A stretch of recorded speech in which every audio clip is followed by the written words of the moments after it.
What we're working on here is a 94 to 96 Corvette C4 sports seat. So this is the seat that has all the lumbar functions and has the bolsters that are supposed to, clamp in towards you when you select the switch, on the center console.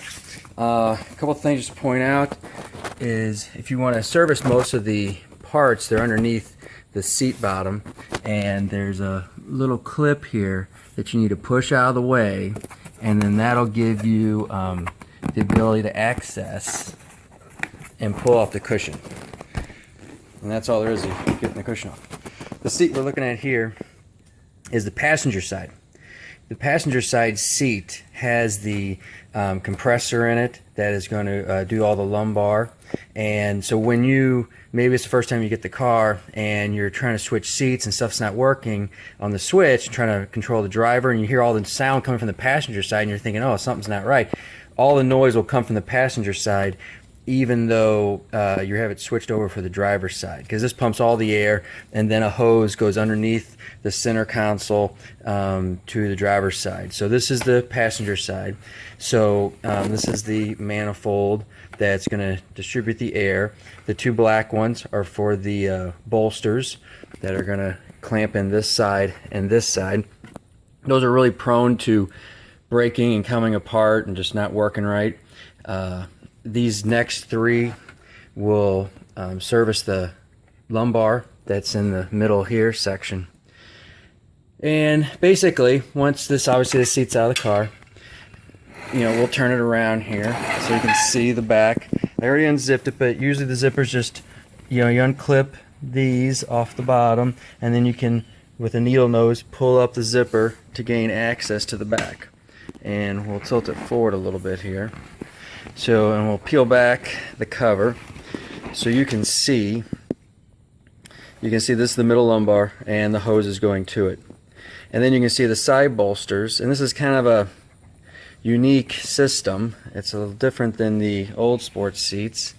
And basically there's the bladder that fills up and spreads apart these two metal plates. This metal plate is fixed, but this plate here, once that billow or bladder, whatever you want to call it, expands, it forces that other plate to move in, which then squeezes that bolster in. A lot of times these things slip off. You can see here, this is where, so it limits how far it can go.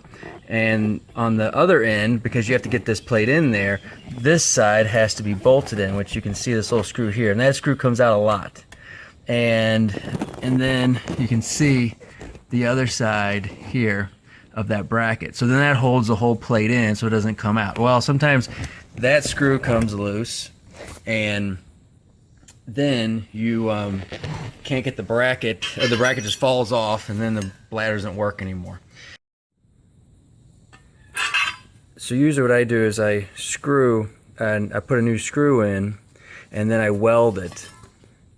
That way, because it's very hard, as you would see, to get to the other side of that screw there, which is in there to help tighten all this down.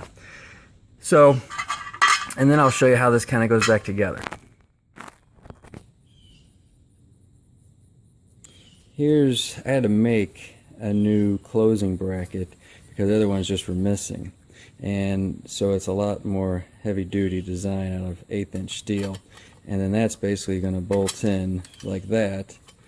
And then that's going to create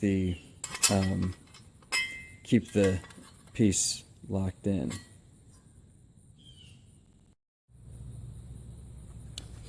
Okay, so one thing to be aware on these plates, like I was talking about how I weld on a screw so that way I don't have to worry about trying to hold the other side while I'm tightening this all down, is that these brackets that go on here, each side's a mirror image. So the bracket that works on this side will not work on this side because of the angle of how it is.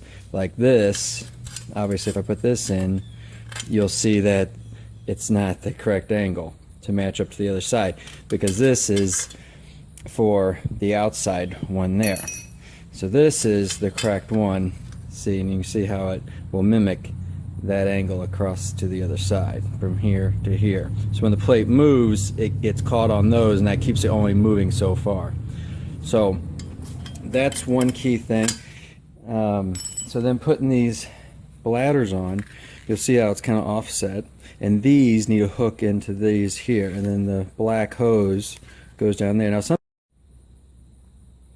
some people replace these with the blood pressure bags, and any kind of bag that can fit in here and a hose will work. It's just there to expand. That's really all there is to it. And then getting them in here it's a little tricky. You kind of gotta work with it. And then also, I'll show at this point, this little hole right here, a spring attaches here and then connects to down right here, and that helps to spring it back to compress it closed again. So these take a little bit to get in here.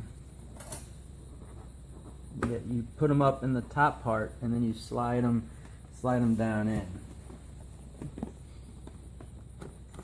like that. There you go. And you can see now how this clip is here.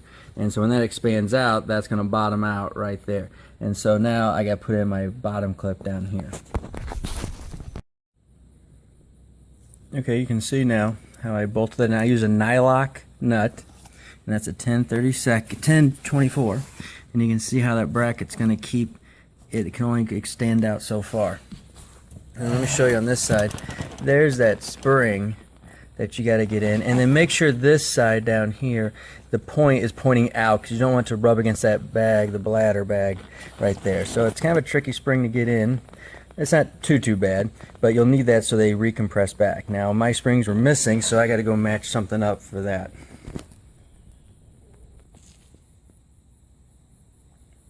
So that's really it. That's all you got to do to kind of fix the bolsters, and just so you know how the system works.